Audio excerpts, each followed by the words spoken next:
Great. So I do not know either of you at all. I can't remember who it was that recommended you guys. Was it? Yeah, it Was was it Hallie Kim? No, no. it was one of your Instagram followers. Her name is Emily, and Ah, she just okay. kind of like popped in and Yeah. said you should see these people. Yeah. Yeah. And I think you guys, what did you say? You jumped in with something like only if you're okay with, and then Yeah, you you like can read it.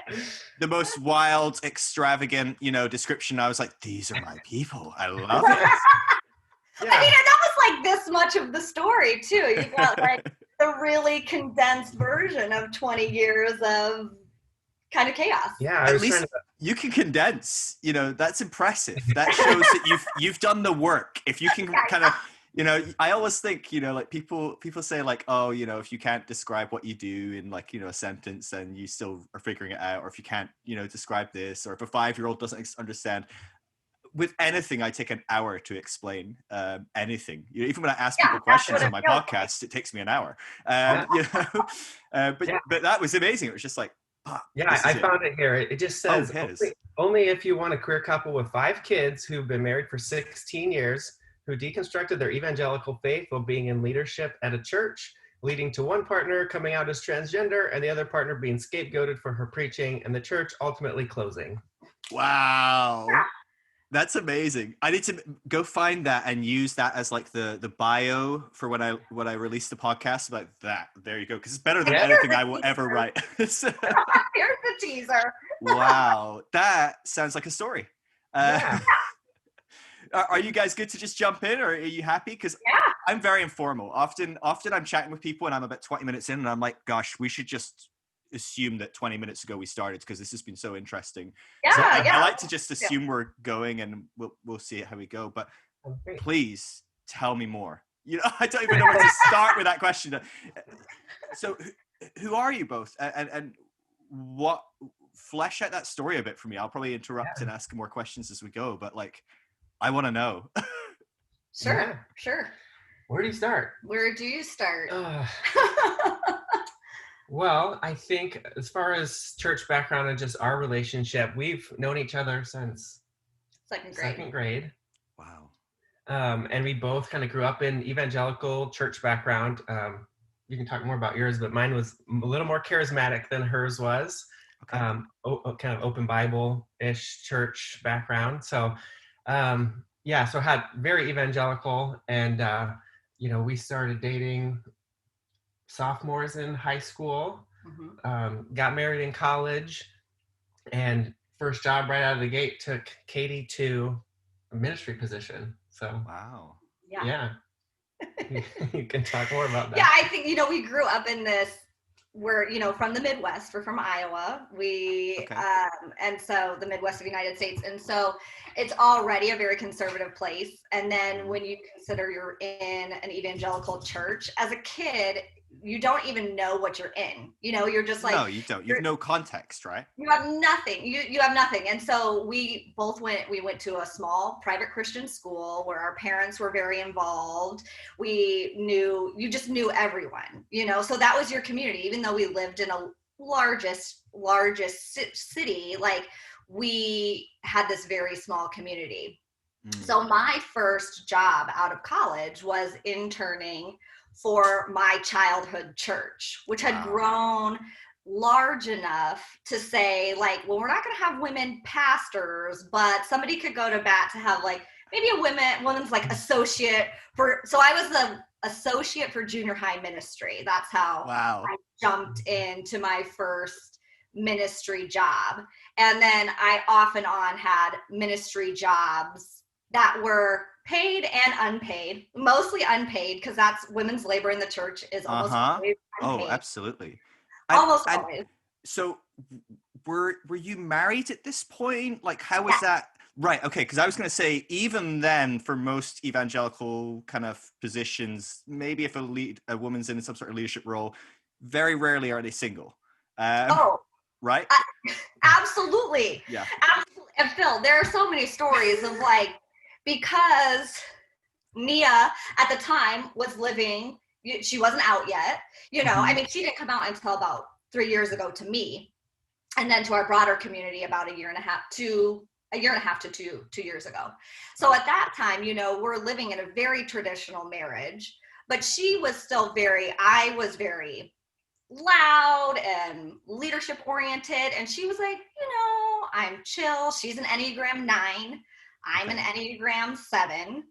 And so, and for those familiar with the Enneagram, I mean, that's an obvious, I exhibited traditionally more masculine traits for the church scenario, and she was much more feminine traits. So there were staff meetings I was in at that church where during full staff prayer, I was prayed over that I would be submissive to my husband in full staff in front of everyone. And I'm, you know, 22 years old and don't have enough experience to stand up for myself and be like, and you're a woman, so good luck anyway, right? Oh, exactly. Just wildly inappropriate. Wow. So, yeah. So, Nia, what were you doing at this time? You were involved in ministry, not particularly interested? Like, how did you kind of slot into that? I was trying to think about this for the last few days, and I think my church experience has not changed a whole lot from when I was a kid. So I grew up in that charismatic environment. So many things wrong with that, but there were some good parts where I kind of found my own faith in that. And I think the main thing for me was, you know, having this big thing that I'm hiding my entire life in the church was just not engaging too much. So I went to small groups, men's groups, whatever, you know, that were there, but I didn't ever engage, open up. I helped you with junior high ministry. You know, I was a volunteer in that ministry, but I mean, we didn't even go to church there when Katie was the associate there, because you just didn't have time. So, you know, we didn't even attend the service. So I'm always kind of like ancillarily on the side of the church community, I think. Yeah. And I mean, I was involved, but I never really gave my full self, obviously, to that process. Sure, it wasn't what you wanted to do as your dream job, give 80 hours a week to this thing. Like, you know, that wasn't like what you got up in the morning going, yes, I want to go to a church and spend all day helping people do stuff. Like, exactly. Yeah, that's Katie. Yeah, I did. Right. I was exactly what I want to do. Some people do, right? Yeah, exactly. You know, I get it. I've actually been both persons, so.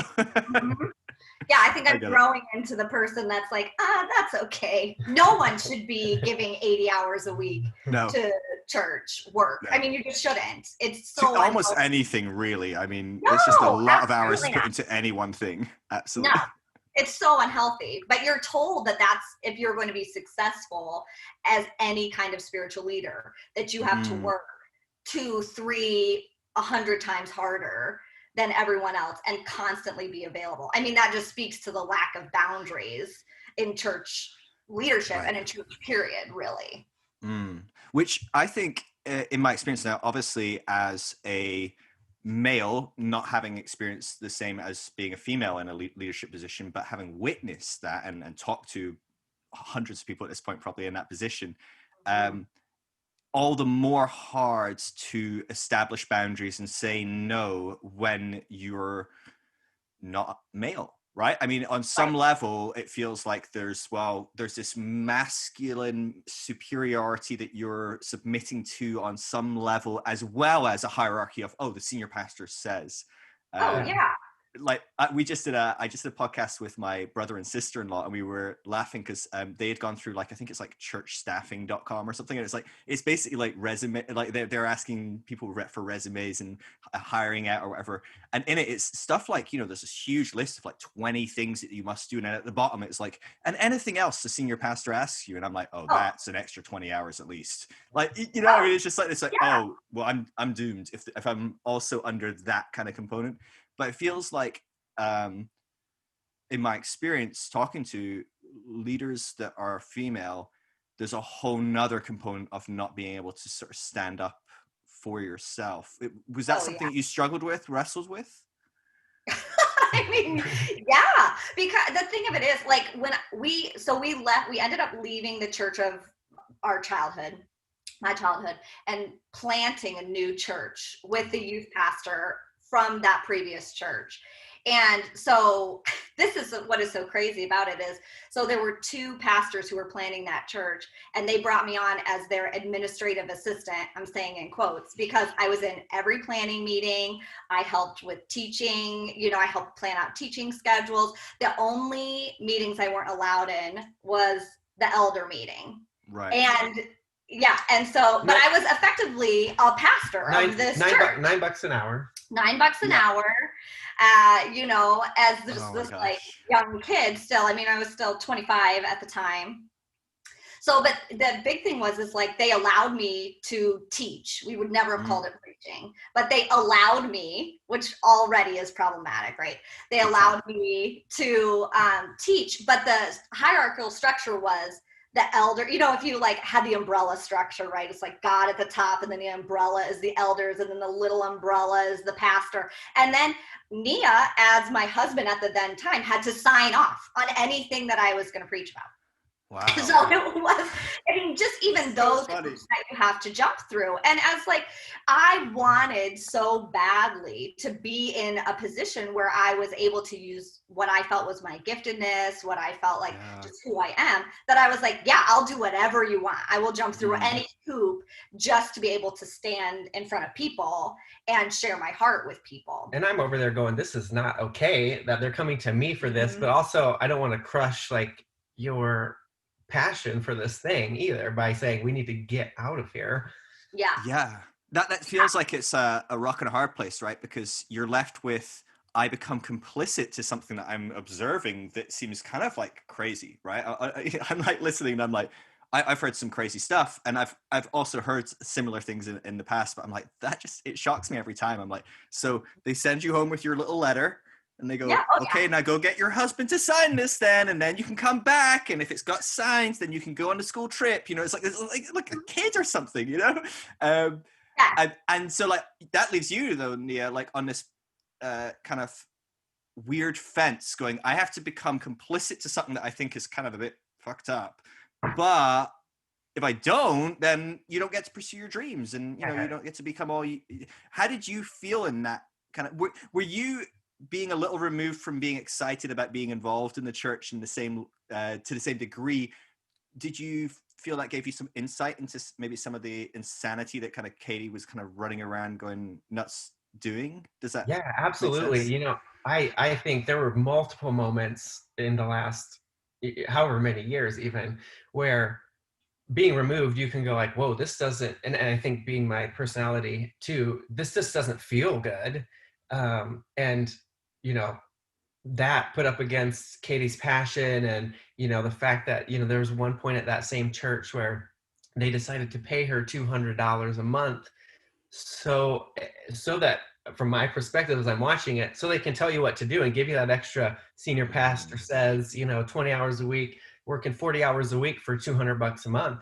And from my perspective, sitting off kind of on the sidelines going, this is gross. I mean, it really is fucked up is a great term. Yeah. It's like control to the nth degree. And even as Katie could see that at the time, it's like, well, I love doing this thing and I don't want to give it up, so. Yeah, it's a real take what you can get mentality of and you almost feel at some point inside of the church, I began to feel like, okay, I know I'm a subversive. I know that I am beginning to think a different way. I'm beginning to my theology is very different. It's starting to change, which is so crazy too, because sometimes your deconstruction is kicked off by people saying things that I don't think they understand that they're even saying, giving, even in the evangelical church, they'd give little inches, you'd get an inch of oh yeah, that is freedom. But and then they want you to stop at the door, oh yeah, you can come to the door of this kind of freedom. But I was always well, let's just open it. Don't you want to just open it and see what's behind there? And so that's when it became difficult, is when I'm saying, you are saying you want people to be free. You are saying you want women to be heard. You are saying that you want us to be able to be vulnerable with each other. I believe you. So I'm going to do that.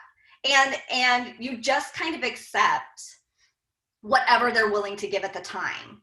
Because it's an abusive relationship. I mean, that's what it is. That's what abusive romantic relationships are. Your partner gives you a little bit of what you need to make you feel really good about yourself, but the rest of the time they treat you like shit.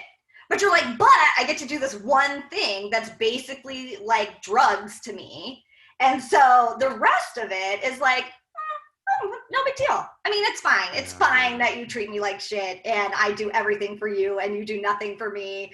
But 3 times in 3 years, I got to stand up and preach in front of people 3 times. And that like gave me the adrenaline rush I needed to keep going, you know? It's wild. I've used that analogy of like an abusive relationship a lot because it really is like, you can see that, but there's this like, we don't understand, right? When you're outside of an abusive relationship, you're like, yeah, you're right. I don't understand. Correct. You know, like, you're like looking on going, oh my God, this is horrific. And this person is trying to explain to me how great this person is.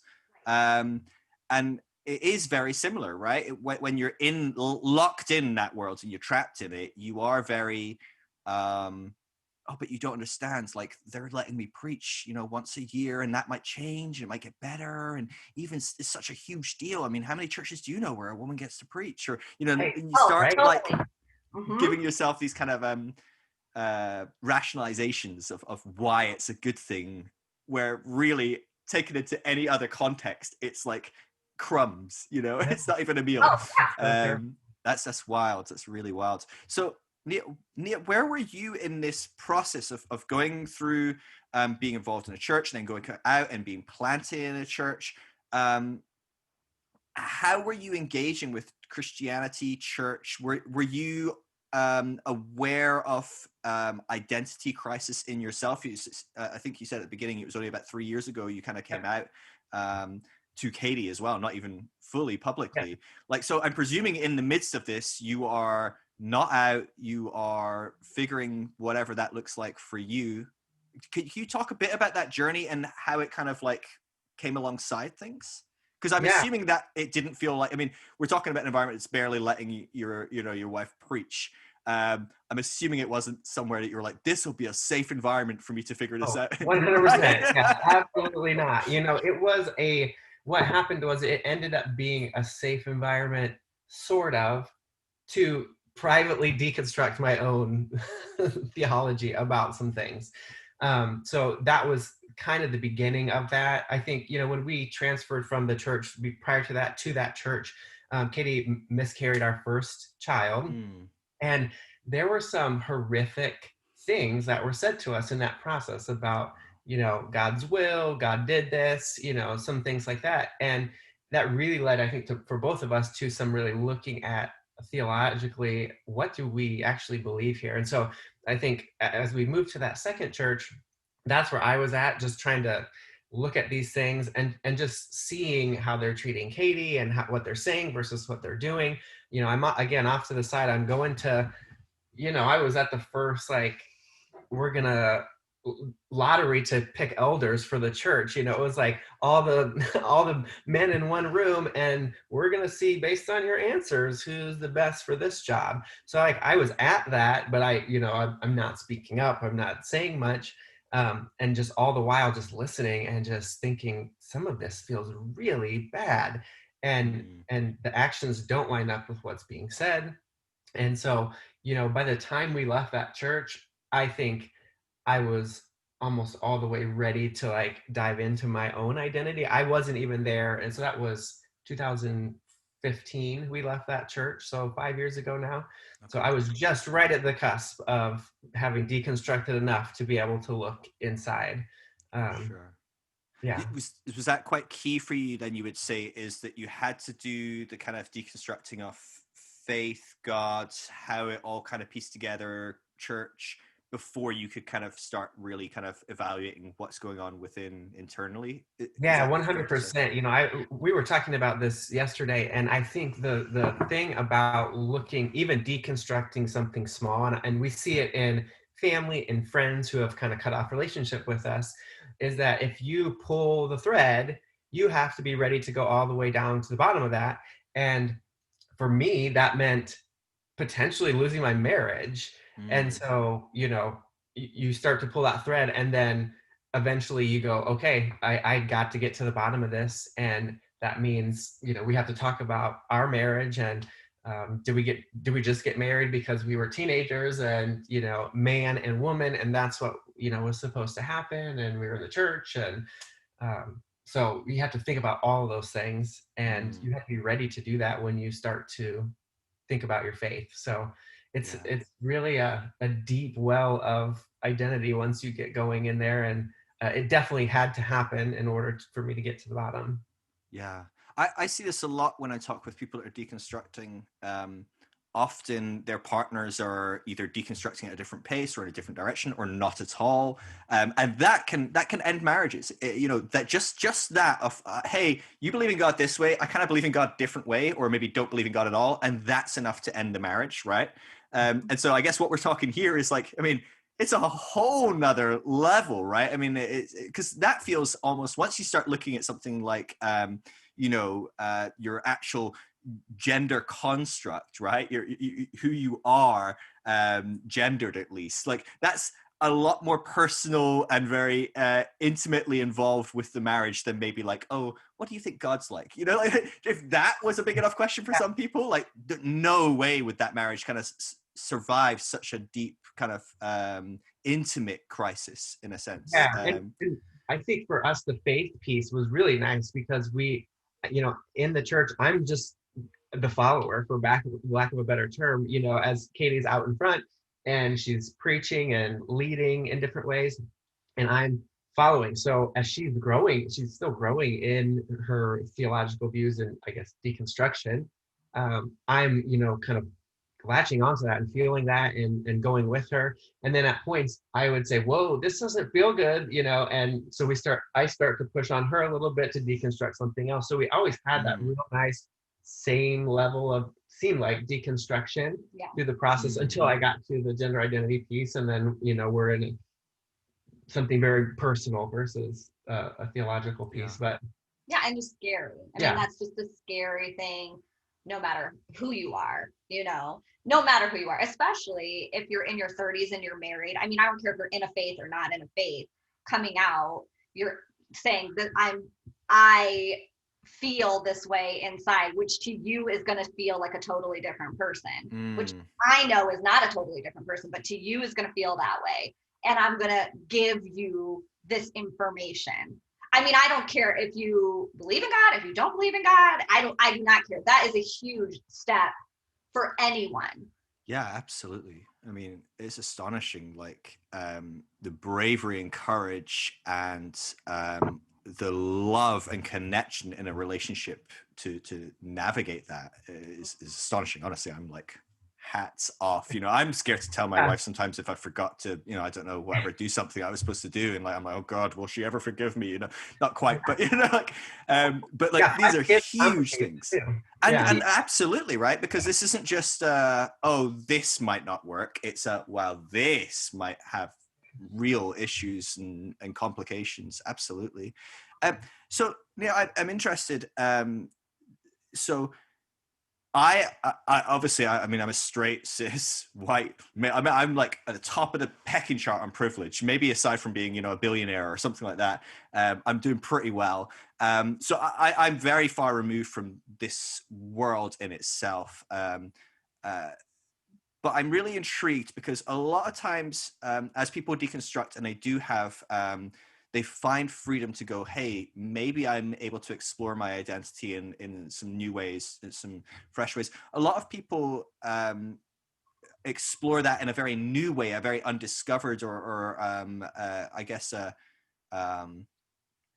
new would be a fair way to say it. But a lot of people, it's been a very repressed thing that they were very aware of for a long time.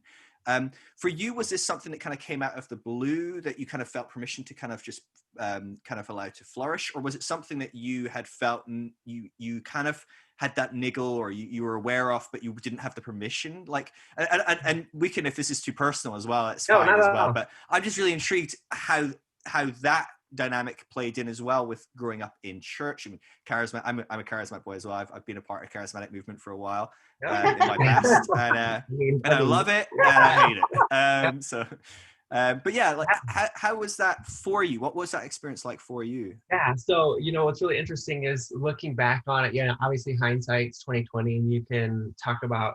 I came out to a lot of people that I've come out to have been like, oh yeah, we could see the signs, and I'm over there going, what signs were you seeing? Like, I don't understand. But looking back, it definitely I knew about this from a younger age, and I just actually wrote a short story that we're kicking a Kickstarter off today to try to get published, because it through that processing, it was basically therapeutic processing. I essentially, as a teenager, 12, 13, just locked this part of me away, just straight away locked it away. And so I remember things before that, and then even, after that, a few things, but hid this part of me away. And it's been therapy, deconstruction, to just pull off layer after layer after layer to get to the core of who I am. And yeah, I mean, that's really it. Well, and I think, to be fair, the church, after the church that we planted, we went into another church to heal. And we really did find a lot of freedom there. There's like these incremental steps that you take to kind of get to true freedom. But like in that church, there was a lot more space. I was preaching on a regular basis. I think, Nia, you felt a little bit more space to feel freer in the way that you thought about yourself, because the message, it was the first time ever we had heard the message, people are good. Like, wow. Period. Like, it was the very first time in our entire lives that we had heard God created people good. That was said from the front, but then, ultimately maybe not exactly what people feel. Played out. I think people wanted to believe that, but couldn't follow through within the system. Yeah. And I think that's also what's important to understand, is like the system is the abusive constriction. Yeah. I don't think anyone inside the system, I mean, unless you have a mental problem, really wants to hurt someone else. They want to do this the best way possible, but it's systematic. They have their hands tied. You hear that all the time, don't you? Exactly. Sorry, yeah, I didn't. Yeah, no, I was just going to say, ultimately, my freedom came because Katie was asked the opportunity to be a preacher at our last church, and she ended up, through a series of events, which she can talk more about, ended up doing it almost every other week. And her messages in particular, we're feeding into one another at home, and then I'm listening to her on Sunday going, oh my gosh, I need this freedom. And so mostly through listening to her and being around a lot of other people who felt similarly, I feel, allowed me to that space that I needed to just go, okay, this is what's happening. That's so good.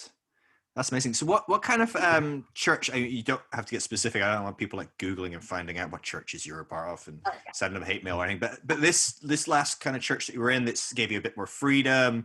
I mean, you can leak it if you want them to get the hate mail. But I don't think anyone listening to this sends hate mail, so don't worry.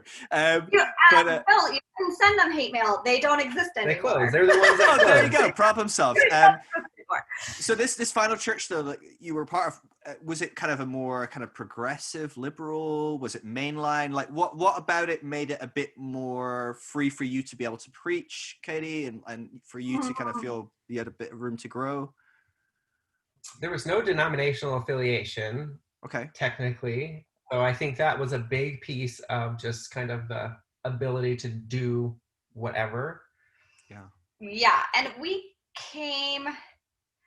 I mean, this is a very loaded question, because it's very difficult, because I always said towards the end of us being there, before Nia came out, that we were a progressing church. If I were to describe it, nobody else in leadership would have described it that way. They would have been like, stop saying the P word. We don't want to say the P word. But they really were. I mean, secretly, lots of people, and I don't even know secretly, were listening to things like, we were listening to Bible for Normal People podcast. People were reading Richard Rohr. There was lots of progressive, contemplative prayer. We were working into things. And I don't think people realized we were progressing until we were presented with this opportunity to really live a progressive Christianity, which was to fully accept someone who is trans and who's out and who's in leadership.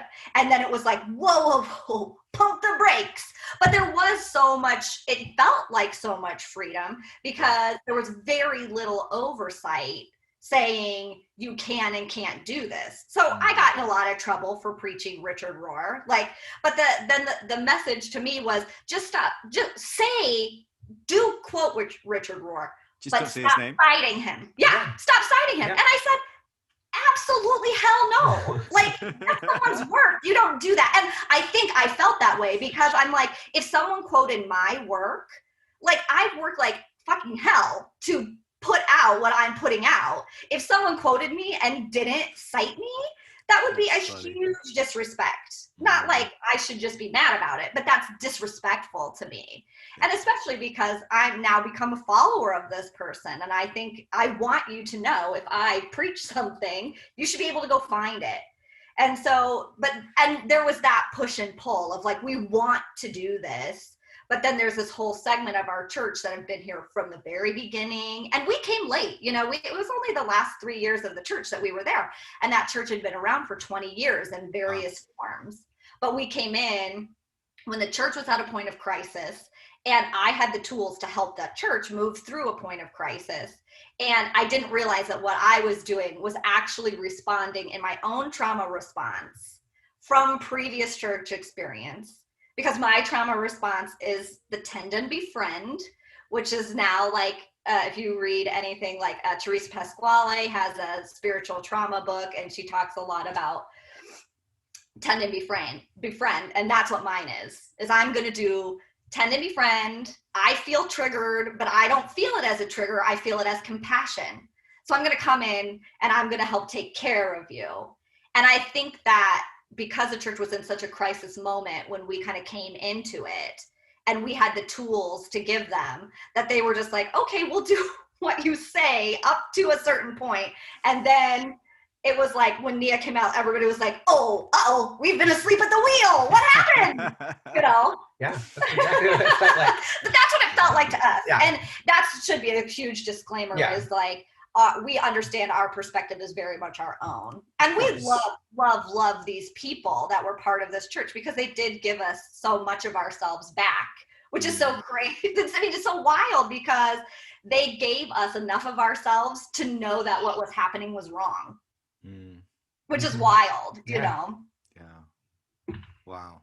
That's, it's, unfortunately, it's not as unique as the nuances will be. It's far from a unique story, is it? It's very, very common, I think, for people to go through these kind of stages, and especially leaders. I think there's this, we can kind of almost sweep under the rug a lot of things, but as soon as someone's in leadership, it's like, oh God, everyone's looking like we need to deal with this on some level.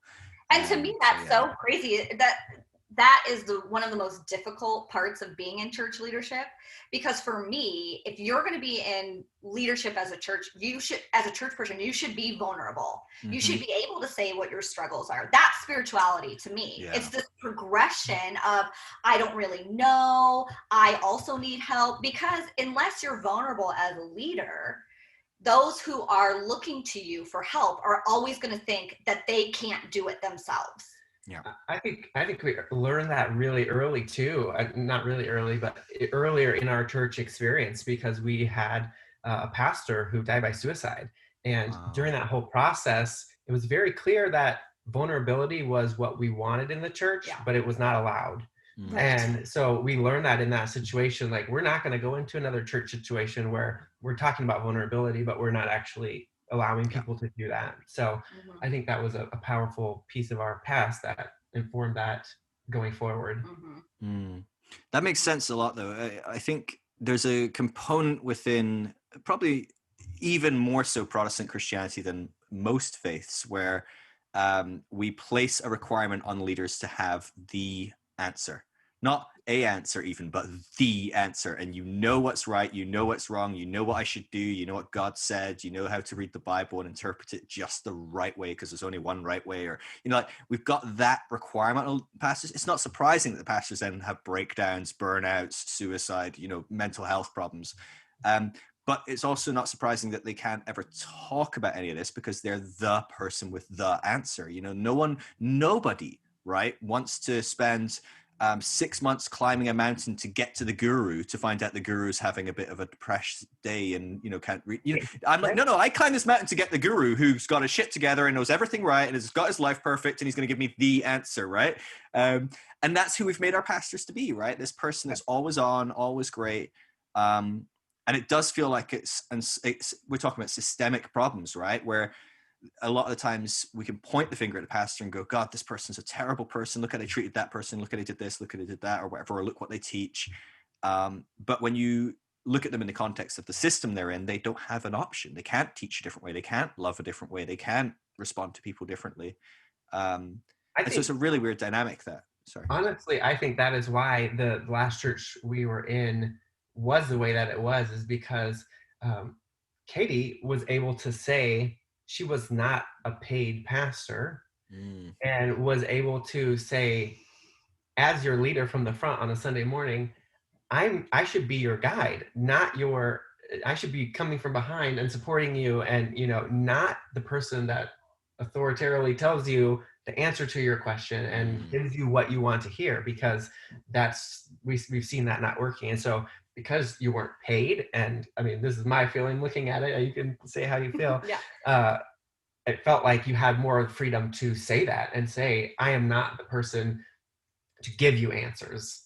Yeah, I think this is where I want to be careful how I say this, because I never want to lessen another woman's experience. So for me, this is where for me, it was helpful for me that my livelihood did not depend on me being a pastor. You know, I had a spouse who was working a full-time job. I stayed home with our children full-time. I had the time and attention to give to it without the pressure of making my entire livelihood be the church, which I will forever, I'm going to go to my grave saying no one should ever make their sole livelihood the church, because you end up compromising so many things because this big donor doesn't like it, or because if you say things just this other little way, then somebody might give you more money. You know, it's a very tricky situation. And, you know, I still have a lot of compassion for, especially in our area, young white males that are brought into leadership positions when they're 20, 22, 25 years old and they're groomed. It's a grooming process. And they even said that to Nia when she came in to say, I'm going to be a leader. They said, we're going to groom people to be an elder. And then when you're groomed sufficiently, you can be in this position. And so looking from this side into it, no one ever cared enough to groom me, because they're like, well, let's get rid of her. Like, oh yeah, if she doesn't work out, just boot her out. You know, there's no grooming that goes into women in the church the same way that there is for young men that have passion, and then they are groomed to be a specific way. And I think I just got to say, like, no, I'm not going to do that, because I could like walk away at any second. None of that, like, it matters in my identity, but it doesn't matter for my livelihood. And I mean, identity is gigantic, obviously, and it's very hard, but that gave me just that tiniest bit of agency to say, I don't have to worry if I'm going to feed my kids or if one of our children is going to get their medication. I don't have to worry about that piece. I just have to worry about if I'm going to spiral into a gigantic, melodramatic, very deep depression, because, you know, I just had to worry about that, about me, which is a whole nother difficult, tangled web. But I think that that's what is difficult about the church system, that you can't, I mean, and there are points where, don't get me wrong, men have choices that they get to make, but the grooming that goes into getting them to a point where they would even have the agency to make that choice makes it very difficult for them to see beyond to the next, like, what would it even look like to open another door here? Yeah. If that makes sense. No, it does. And I think, you know, I talk to a lot of pastors that are deconstructing their faith, and pastors in other contexts as well. But the ones that are deconstructing, you look at where they're at, and man, my heart breaks, honestly, because you look at, generally speaking, 9 times out of 10, we're talking about a man, usually, although I talk to many women pastors that are also deconstructed, but a man who's grown up in church from the youth was like highlighted as being like, oh, we'll pull him under our wing and we'll give him like the training to become a youth leader. And usually even before he's left the youth, he's involved in leadership a little bit, like kind of like almost like the under the youth elders wings, or, you know, like into the youth, and then pushed off into like seminary, Christian college to do some sort of theological divinity, you know, whatever it is, pastoring course. And literally from there goes straight into a church as a youth pastor, associate pastor, maybe even a senior pastor someplace, you know, if you're in somewhere backwater enough. And from there you work your way up, and before you know it, you're 25 years in, you've got no qualifications in anything, you've got no concept of how to do anything other than pastor, and you've got a huge mortgage, you've got 3 kids, you've got bills, medical bills, you know, I mean, you've got everything, and you're going, oh crap, I'm not sure I believe a lot of this. Right. And what the hell are you supposed to do, right? I mean, that's a terrifying prospect. The sideways shift from that place is a very scary place to be. And it does leave you with a question where you literally have integrity on one side and paying the bills, the livelihood of your children and your partner and whatever, your dog. You know, like that's literally the choice you're making. And I can't say that making the choice of getting your bills paid and looking after your kids is not an integrity-based choice, right? On some level, it still is. You're just having to choose to elevate one over the other. But there is a beauty of seeing people that are in the position that you were in, Katie, where you're like, I took my $200 a month pay cut, actually. And it's the best thing I've ever done. I don't have to do anything now. I can do whatever the hell I want. You know, it's like, you need to do this? No, I don't. I'm here on my own volition. I do what I want when I want, and you need me much more than I need you, because I don't need anything out of this equation. I'm not getting, you know, paid. I'm not whatever. I'm sure you got lots out of the dynamic of being there and you know, loving people the way you were doing. But it certainly looks like a more healthy model, if there are different models that are maybe more healthy than others.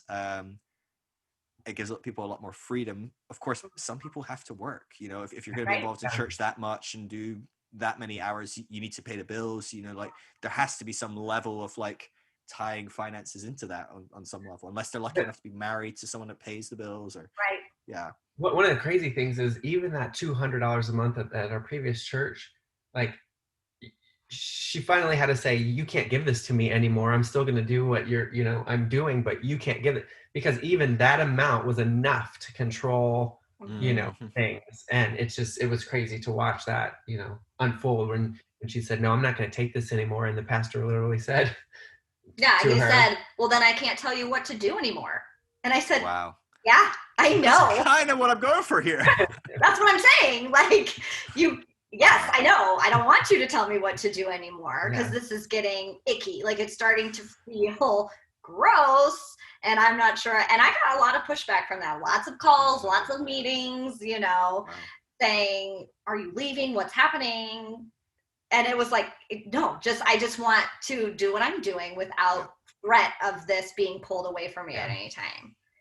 It's just, and I think that is what is so difficult, is the dynamic that we have set up, that if you are in church leadership, you do work an insane amount of time.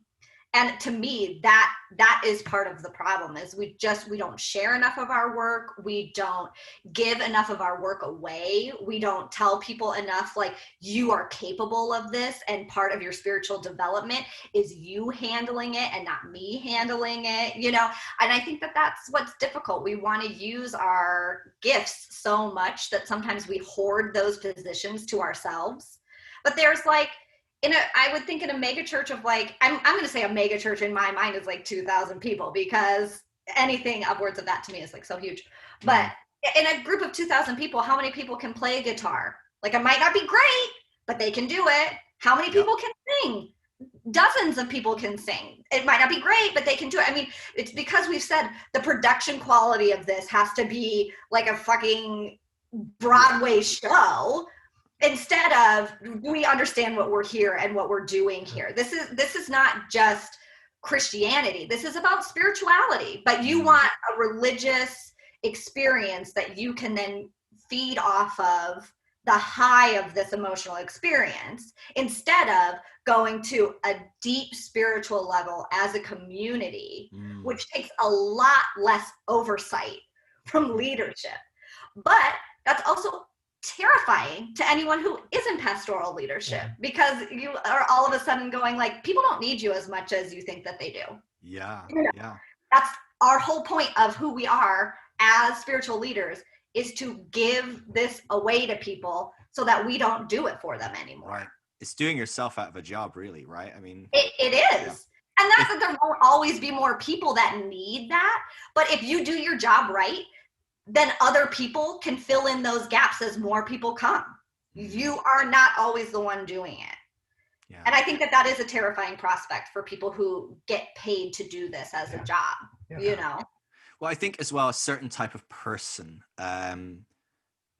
certain types of people love that attention. They love being the person with the answers. They love being the go-to person, the person with a mic, whatever characteristics those are.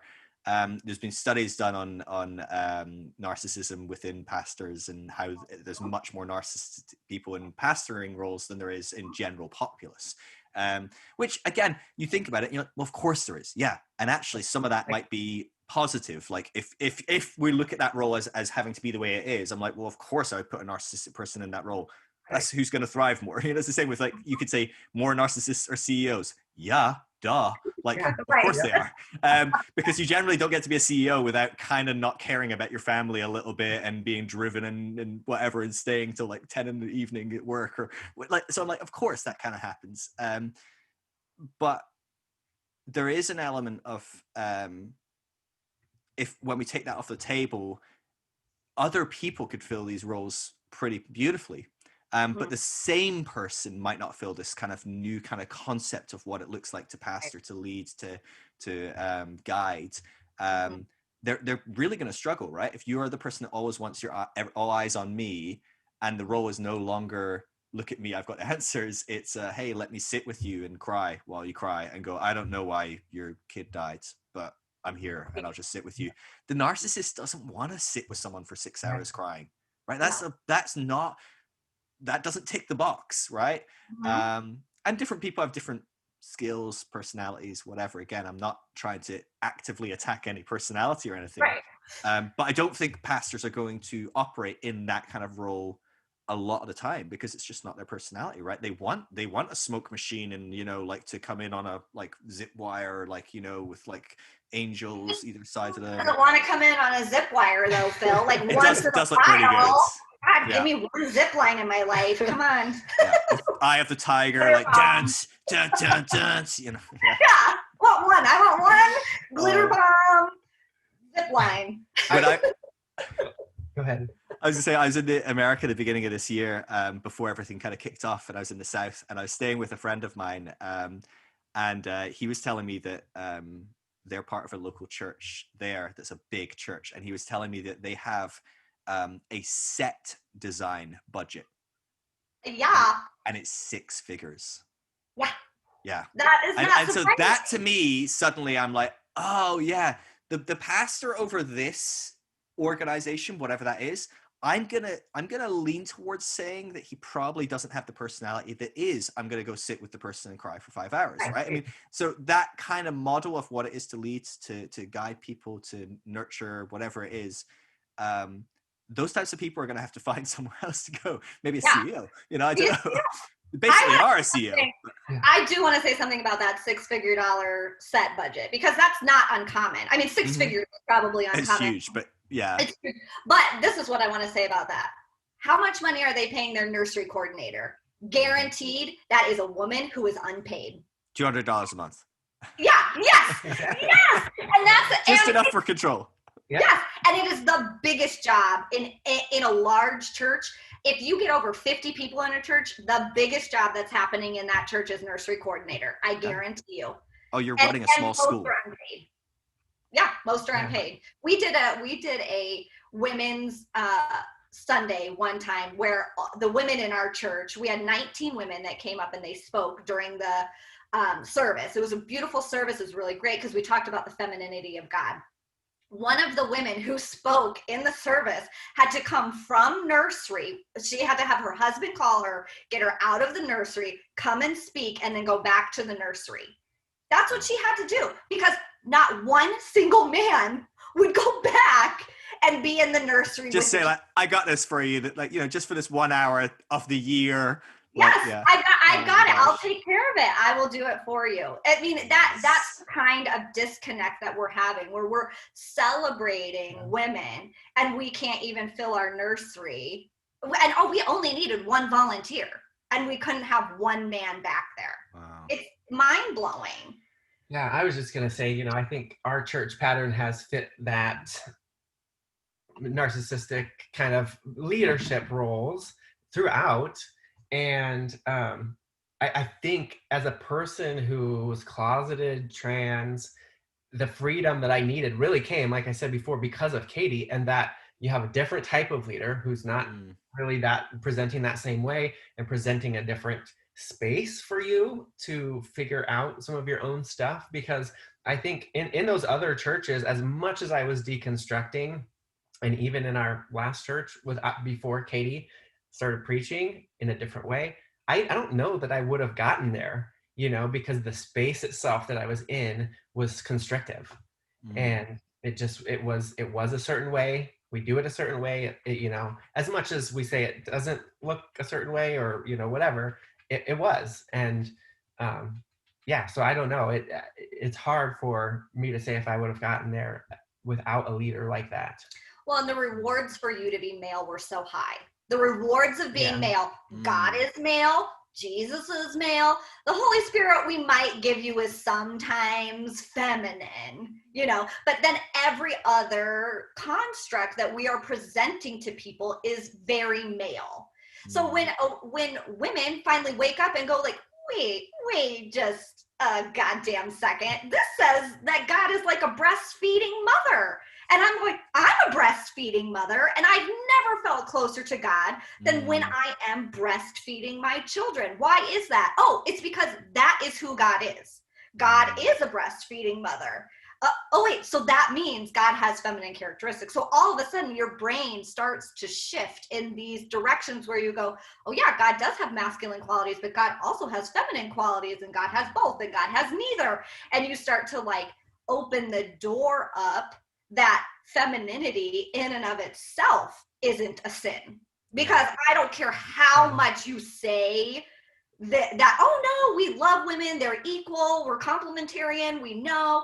I don't give a shit how much you say that. When you exclusively call God male and you only talk about masculine structures of religion, you have, and the only story you ever hear about females is Deborah because nobody else was available, which that's a shit story, by the way, and Eve, which you are the root of all evil. Oh, okay, that's great. I can either be the last resort or the root of all evil, which, by the way, I've been both. I've been called both the last resort and the devil. So the analogies play out.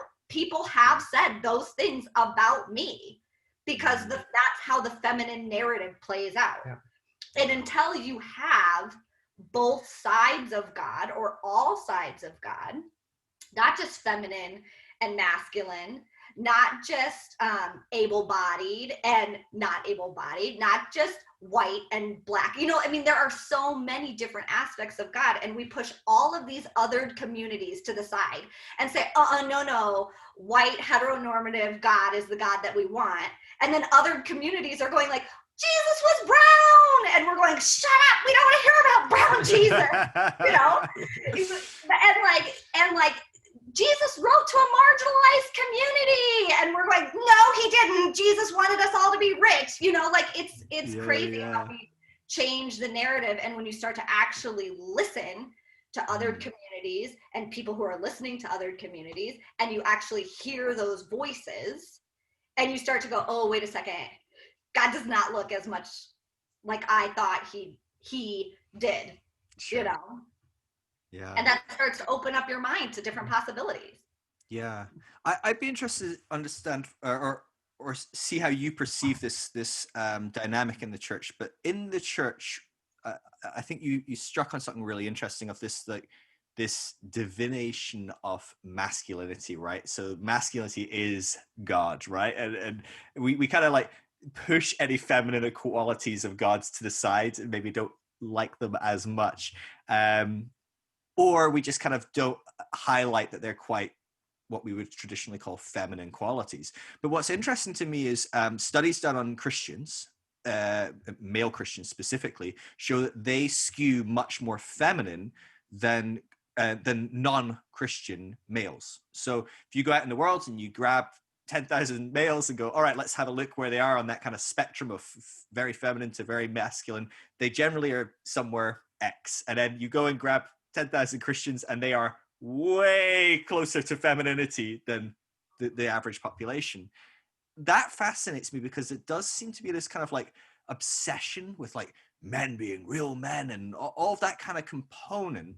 And I'm especially, I guess, interested, Nia, in how you, as growing up in the church, you're perceived to be, oh, here's a man, he's married, but he's maybe a little bit more feminine. You kind of alluded to maybe having more feminine traits and things like that. Like, how did you perceive that whole dynamic? Because it's quite common for a lot of Christians to skew more feminine as men, but there is this kind of demonization of it at the same time, which is kind of funny, right? We're kind of beating ourselves up because we're obviously doing something that makes us more feminine, which I think is quite natural. We're doing a lot of things, focusing on love and nurture and talking to this loving daddy and, all that kind of stuff. Like that probably does help, nurture some femininity in people. But at the same time, we're kind of demonizing ourselves for it because we want to be more manly men, because that's who God is somewhere up in the sky with like, just testosterone, like coursing through him 24/7. What was that like for you specifically? Because I think that you have a very unique kind of lens through which you must have been seeing that component. Yeah, first of all, I would say nobody thought I was feminine. I mean, I feel like I have these feminine, some feminine qualities. Okay, but sorry. Like, when I came out, no, that's okay. When I came out, everybody around me was kind of like, what? It wasn't, there were people that said, oh yeah, I knew, but like most people were like, what? We don't understand. Oh, wow. So it wasn't like I was, presenting something overtly feminine. And I think for me, what I latched onto in faith and really kind of that through line was Jesus and Jesus's compassion and Jesus's love, kind of like you just said.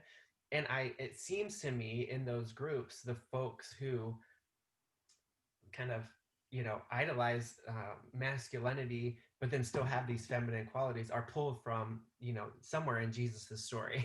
Because otherwise, I think you just have such a dichotomy, like you said. Otherwise, you're fighting. We have to uphold the system with this toxic masculinity, and maybe my personality even lends to it, or somebody else's personality even lends to being more compassionate, nurturing, and so we just say, well, Jesus did that, so I can do that piece of who I am, and I have to uphold the rest of this toxic system. I just remember we had so many 5:00 a.m. men's groups that I hated going to. And, at one point there was an axe throwing kind of demonstration. And I just was like, what is happening here? That seems like a tremendous idea at 5 a.m. I know you're all just waking up, but here, hurl this axe at a wall. Yeah, and so it was just like, I don't understand, like the idolization of this is kind of confusing in light of what we're also grabbing onto and, presenting as more compassionate, more empathetic through the lens of Jesus. So yeah, for me, like I said, I just never really, I always just was rubbed the wrong way and didn't feel right in those environments because it number one, me being who I am, obviously somewhere inside of me knew that, and it didn't feel comfortable. But then it just really was this juxtaposition of these two things that just felt so wrong together, because they weren't authentic. You know, one or the other, based in that environment, something was off. Mm. Yeah, no, it's interesting. I remember going to those men's meetings many a time, and then very quickly, at very early age, I was like, you know what? It's not worth getting up at 6 a.m., 5 a.m., whatever really it was. isn't. Like, it's just No. not. Yeah, and I was always, I had no language or kind of worldview to kind of understand it this way, but I've always been very feminine in a lot of my traits, and I've always preferred having female friends than guy friends. I mean, I've got a good mix of both, of course. Or I shouldn't say of course, because who knows, but like I do. But I've always felt more comfortable with my girlfriends. My closest friends are female. And that was definitely like just demonized. I remember when I first moved to America, I lived in America for about 4 years. And literally like my closest friends straight away I made friends with were female, and people were like, oh my God, like you kind of like are you guys dating, or like, and I'm like, no, like just friends. Out, like sure. I've got like 5 friends. You think I'm dating them all? Like it's like what do you hang out on your own sometimes? I'm like, yeah. And like, oh my God, like how are they not pregnant? And it's like, dude, I'm like, I couldn't convince these girls to sleep with me if I was trying. And believe me, I'm kind of trying through like multiple layers of dating and then ultimately marriage and then, you know, whatever. But I am trying and it's not happening. So like, I don't think anyone's going to get accidentally impregnated here, you know, like, but like, it's that intensity where we just don't know how to do those things. And I think the American church is a whole nother level on that. Being from Europe, I guess we have, I'm in the UK, so it's still more puritanical than a lot of Europe, but I think we've grown a little bit. You know, I like had a roommate that was female before I went to America, and then like when I got to America, like I threw out the idea for like, I was like, oh, the second year is there, well, we could live like together, and like people were like, you cannot do that here. You cannot do that. Like that's a bad idea. What's super funny about that is the first kind of story I have around coming out, and I just wrote an article for Medium on like the privilege that I guess I hadn't really examined until recently, of losing, because I'm very privileged. I'm white, you know, we have jobs, you know, a lot of things about our lives are privileged. But we were doing a activity at work where you kind of went through and you had to put yourself in someone else's shoes and buy back some privileges with money that fictional money you were given. And I spent the whole exercise just buying back things that I had lost in the last year, which was kind of insane to me because, you know, I don't really think, now I have to think about holding hands with my spouse in public. Now I have to think about where we're going to stop on a road trip for the restroom. You know, now I have to think about all of these different things.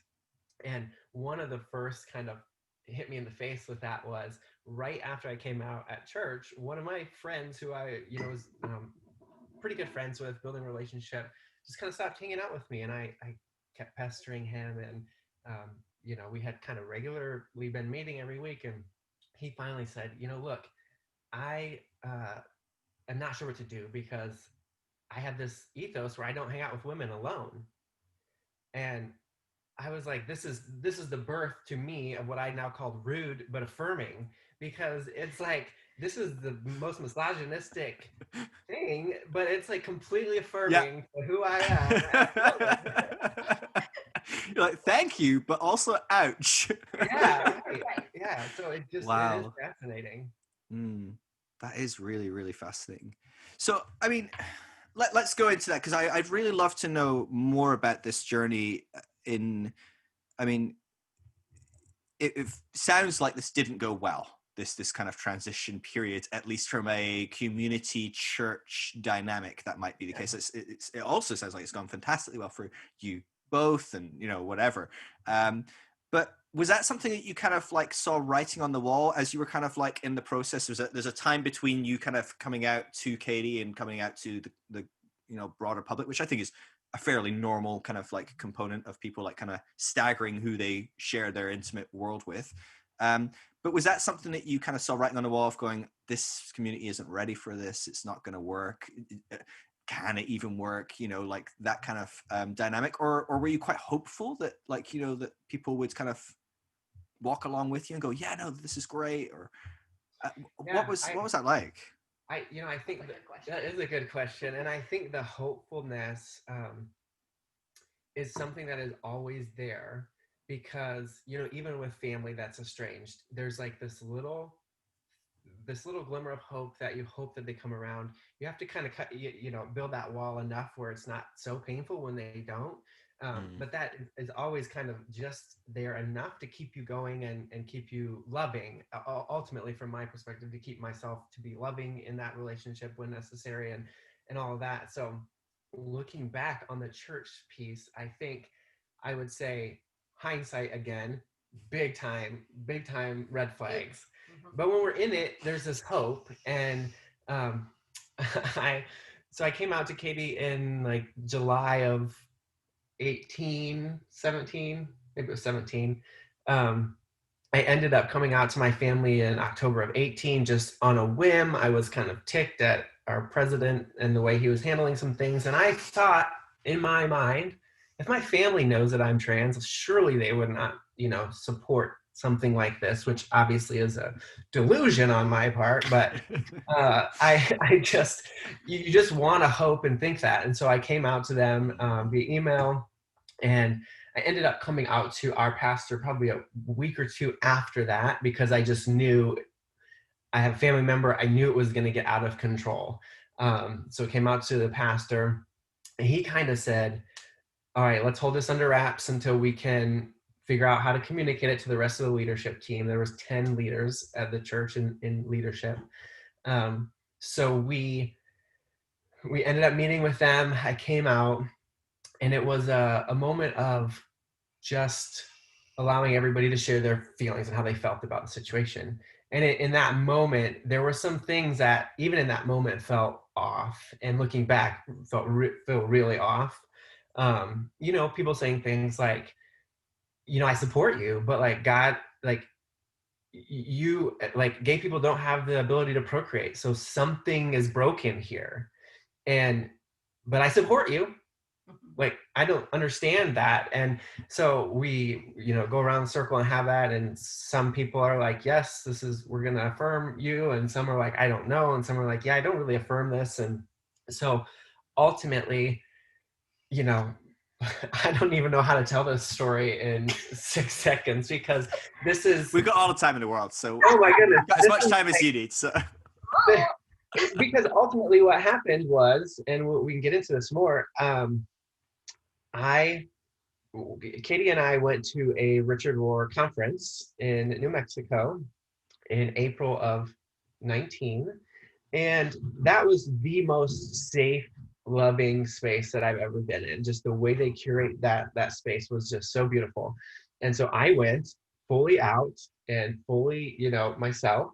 And I was just like, this is lovely. And this is definitely, who I am and what I need to do. And I had been waiting, 6 months for the pastor at our church was kind of like, let me figure out how to like get our community on board with, having a trans leader, and we'll figure out how to talk to people who disagree and, all of this other stuff. And so part of it was, in my opinion, looking back, that he was trying to do that to himself as well. And so it was a little bit of a struggle to move that conversation forward, because he didn't know how. And so I kind of got to a point where I'm like, I'm waiting to come out on your timetable, and I can't do that anymore. Yeah. And so I came out on social media, and I tried to be very careful about that, about who saw that. And a couple of people saw that who maybe he didn't want to see that because they hadn't had those conversations yet. And so long story short, I came out, ended up saying, I need to come out to the full community. I would love to like stand up there and just tell my story. And it was like, okay, why don't you do that? And it ended up being more of an interview style, and very much didn't feel affirming from my perspective. And I'm sure maybe it was from other perspectives, but just didn't feel that way. And through the whole process then, as we kept moving along, nobody wanted to say, we just don't think, there were a few that said, we just don't think a trans leader should be in the church. We don't agree with this. And those people left. And nobody from the leadership team wanted to say, we don't think a trans leader should be in leadership, because that sounds transphobic, and it kind of because is. it is transphobic. And so what happened was all of the steam into we don't think a trans person should be in here was, we think Katie has duped us with all of her teachings for the last 2 years. And we think that this liberal theology has led us to this place where nobody can get a handle around what's happening. And, essentially Katie broke the wall down and I walked through it, is what happened. And when I showed up on the other side, it was just like, oh, like Katie said earlier, oh shit, like where have we been going? What have we been doing? But nobody in the process. I mean, we said at the very beginning when we sat down and met with that leadership team, if you want us to leave, we will leave. Like, we do not want to cause problems. We do not want to destroy this church. We want to be who we are and be affirmed in that. And if you can't do that here, totally fine. No shade. Like, we'll get out of there and, won't matter. But it was like, no, we'll do this. And so there was an element of hope for sure in that conversation of like, this is going to happen. There are no evangelical churches in our city that are affirming, but we can be the one. And so that was kind of the hope in the beginning of that process. Yeah. Do you think they genuinely believed they could work through that? Or do you think there was an element of just stalling, like, how do we I think they genuinely thought that we could. And I think, as a leader who may not understand their own theology around that, from my perspective, again, it's really hard to talk to people when other people in the church come up and say, this is wrong. Rather than just saying like, well, this is what we're doing and I'm going to affirm it, you go, well, okay, maybe it is wrong. Let me think about that. And then let me go back to the trans person and say, well, this is how I need you to respond and act. And, so I do think there was a genuine, we can do this, but real quick, it was pretty evident that it probably wasn't going to work. Yeah. I think this is something I keep saying to leaders over and over and over again, like, you need to wake up and smell the roses. Like, this is going to happen. If you stay open as a church in 2020, I guarantee you're not going to get to whatever, 2025. Let's give it a really long term. You're not going to get very much more hours in until someone in your church at some point goes, hi, I'm trans, or hey, I'm gay and this is my boyfriend I brought, or whatever. Like, this is going to happen at some point, almost regardless of how unaffirming you are. But like more and more churches are doing this kind of like, we're affirming, but we're not gonna tell you that actually we only affirm in certain contexts, which are you can attend, you can do this, you can do that, but not this. That was a sticking point, really, where it ended up being, I have to leave because like we can't even put it on the website that we're affirming and let people know that, and so that ultimately, that's why we started lovingtheface.com, is because churches, this is going to happen, like you said, in any church that's going to be open in the next 5 years. It's going to happen, and they either just can deal with it and kick somebody out, which it seems like is probably more common right now, or if they need help walking through this, that's kind of what we have said we want to do, is help a church walk through this. The problem with this is a church who is willing to walk through that usually can kind of handle that, if they're really willing to do that.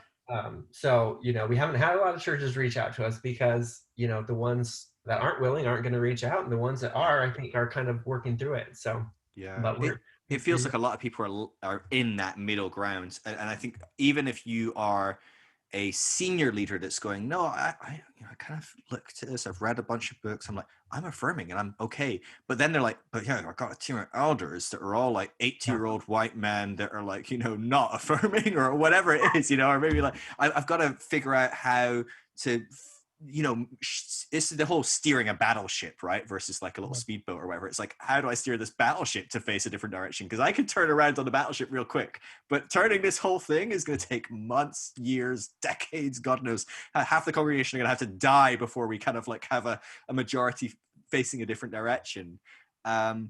It feels like churches in those positions, I feel for them on some level. Like, it's like what you're saying, like, on one level, I get it. This is really hard for you to figure out how to do. You don't want to hurt people.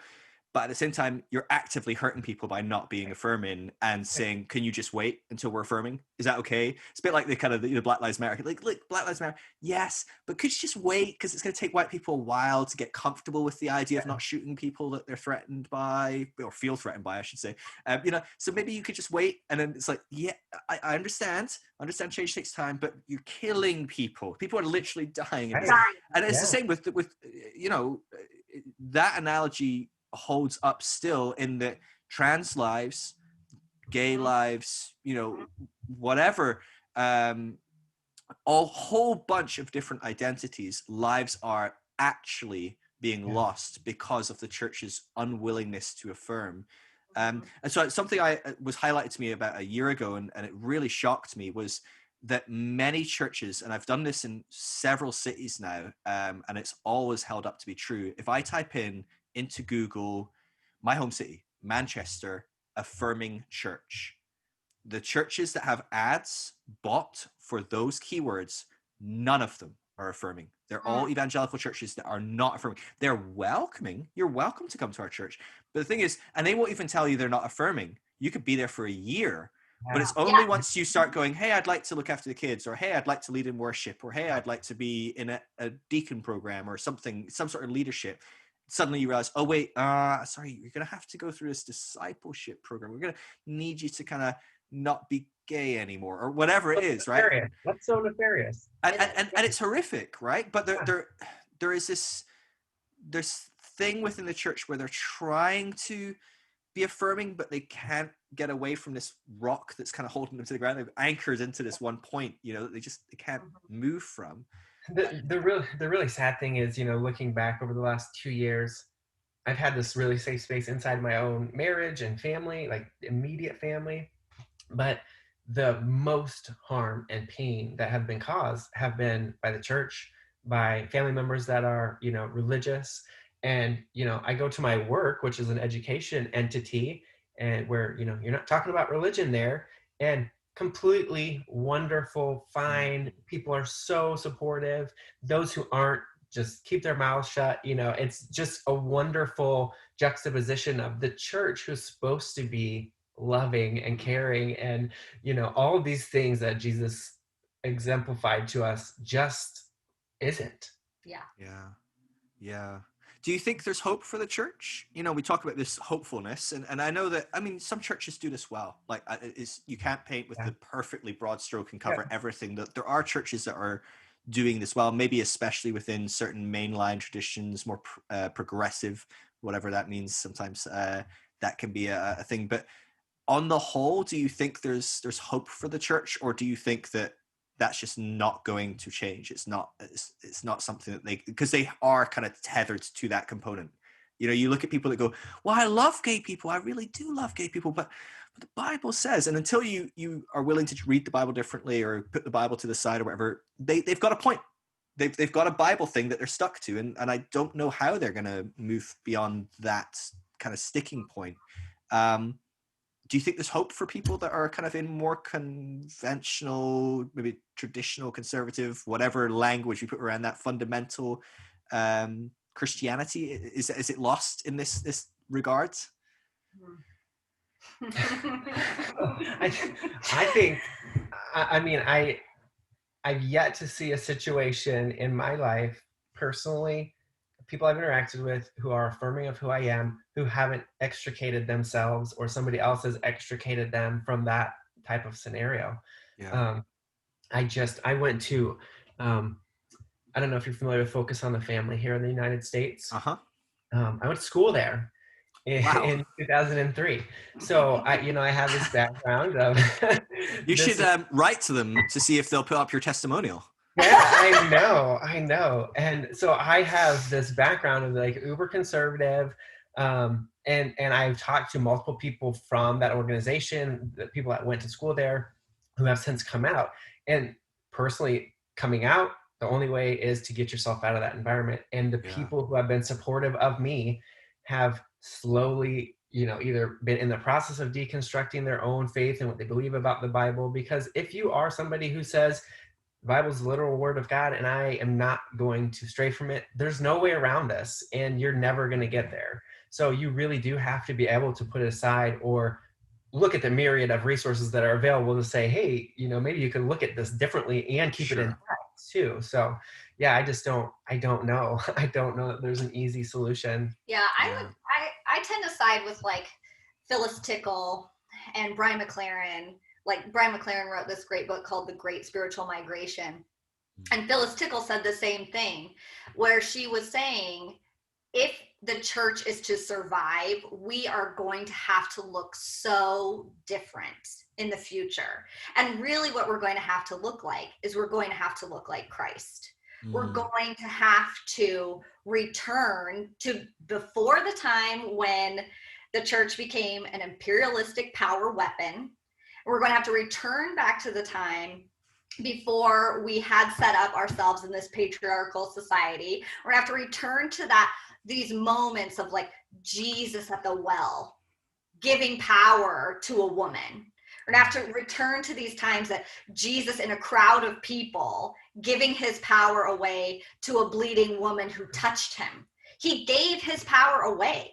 So if there is hope for the church, I think the evangelical church is going to struggle. It's going to implode on itself, or it's going to become a faction unto its own. It is barely recognizable. In my view, it's barely recognizable as a Christ-like tradition, in my view, anymore. But what we are seeing is this emergence of a new kind, which really is an old kind. It's a like original kind of Christ following, contemplative, really introspective, open church, where it's not just we're Christians, period, where it's we can learn from each other. We can pull from all these different religions. We can listen to one another. We can listen to these different communities. And I think that's key. If the church is going to survive, it is going to have to open its damn ears and listen to other people. Without judgment. Without judgment. Yeah. And say, I don't know.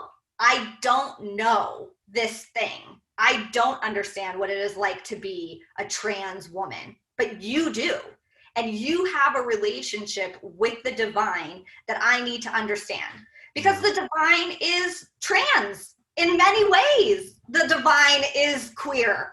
So can we please stop pretending that it's not, And that's really where, again, my work did such a better job of saying, you lead out of your experience. Yes. And they said to me, you create the communications that go out to staff and you tell us what to do because we don't know what to do here. And the church said, I'll lead, you follow, I'll lead out of your experience. You tell me what you kind of need and then I'll do the leading, but that just doesn't work. No.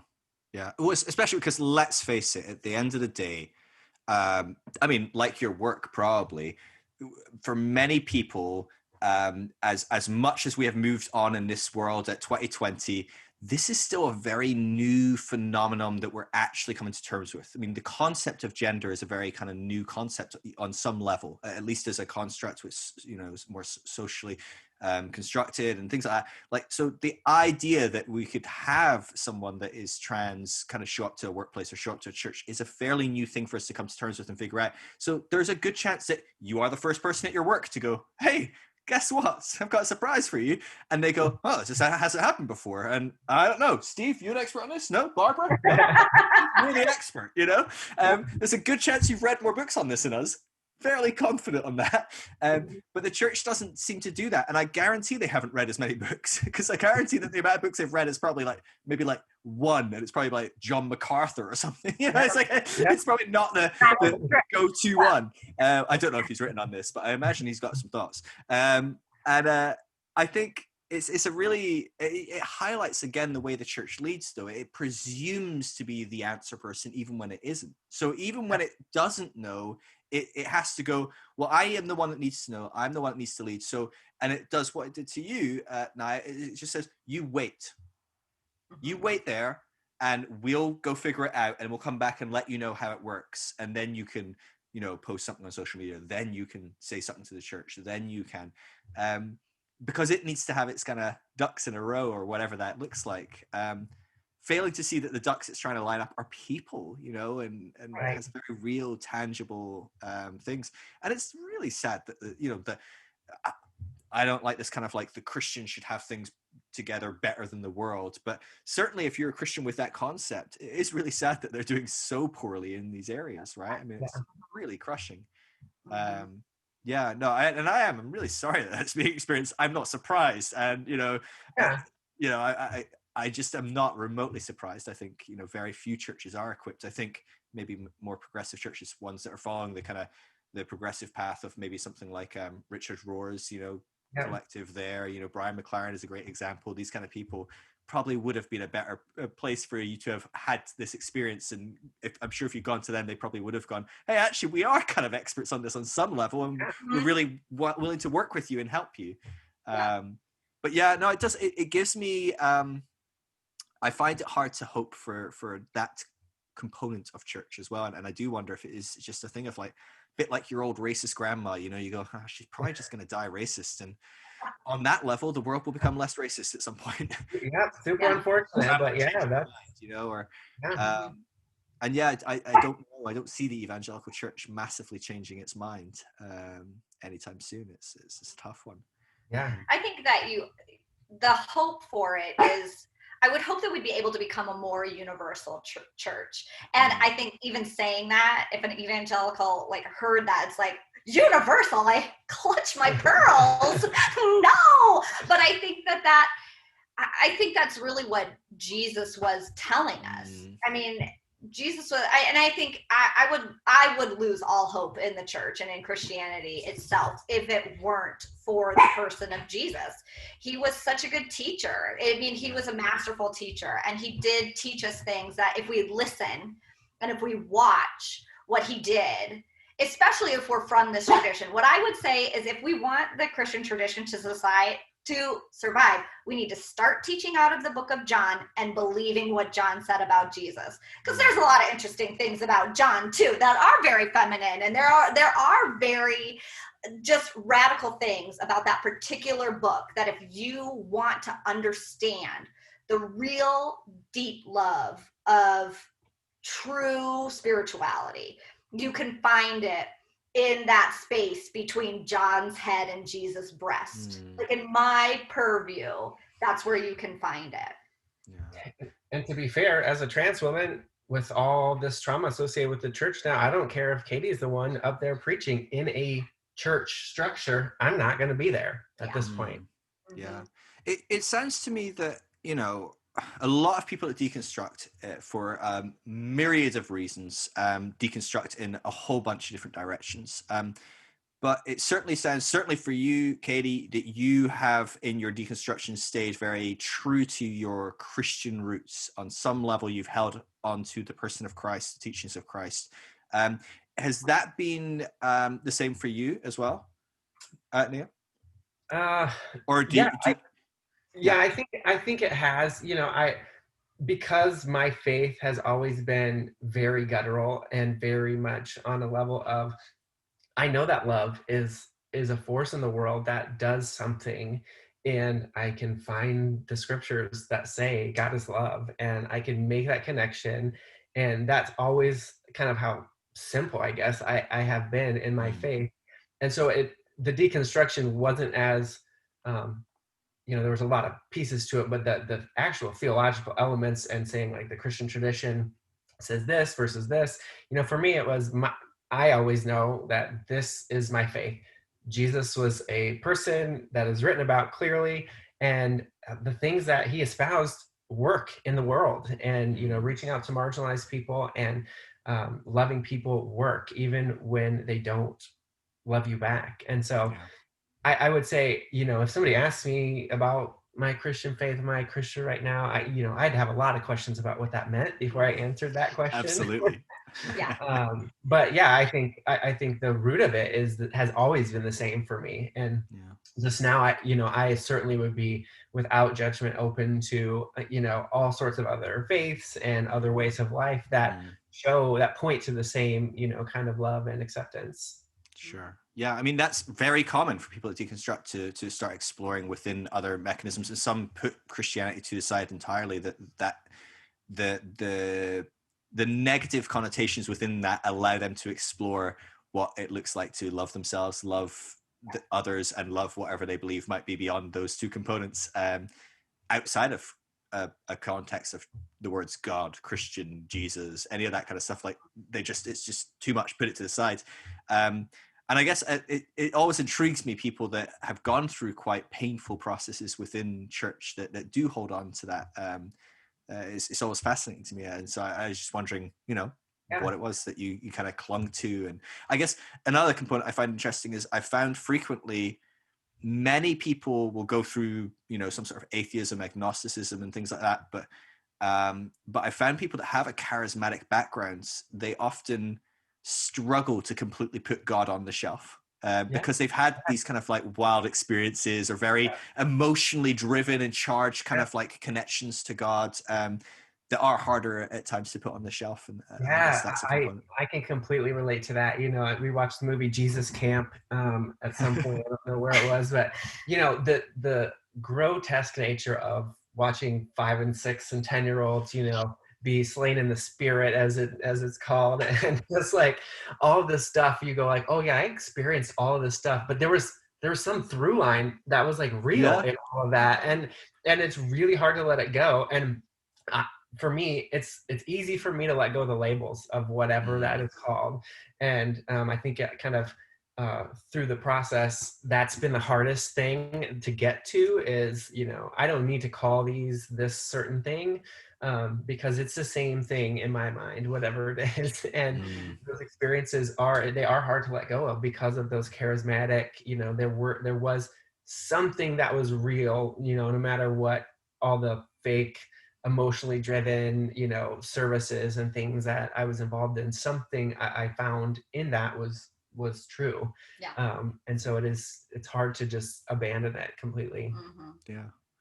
I think it's beautiful though to have these kind of experiences that we're kind of like that one's over there on the shelf under, like, have no idea what the hell that was, but it's on a shelf still and I like it and it's nice. I like looking at it and going, oh yeah, that was good, but I don't know what the hell it is anymore. There's something about that I think is quite beautiful, and being able to go, nope, I don't know. Like, I think in some ways is one of the most beautiful, mystical, spiritual, authentic engagements with faith, to be able to look at something and go, I have no idea, but it's meaningful on some level to me for some reason, and I can't let it go, or I can't just explain it away. I can kind of explain it away a little bit, but actually at the same time, I'm like, there's something more, there's something deeper, and I love that. It's beautiful. I think fortunately early on too, in both of our kind of deconstruction process, we were introduced by Roar and others to transcend and include, and really being able to, Ken Wilber, really being able to include those parts that I attended Focus on the Family in college. And, I had this charismatic upbringing, and these are things that made me who I am to this point. And, now I get to move forward from there. So I think that was super helpful in some of our deconstruction. Yeah, I think too, like, I'm a mystical person. I have been since I was little. I have memories of myself holding hands with Jesus in my bed, which is like a really fun story. And I processed it through EMDR, which was awesome. EMDR therapy is great. And anyone who has a trauma background should probably give it a try, I would say.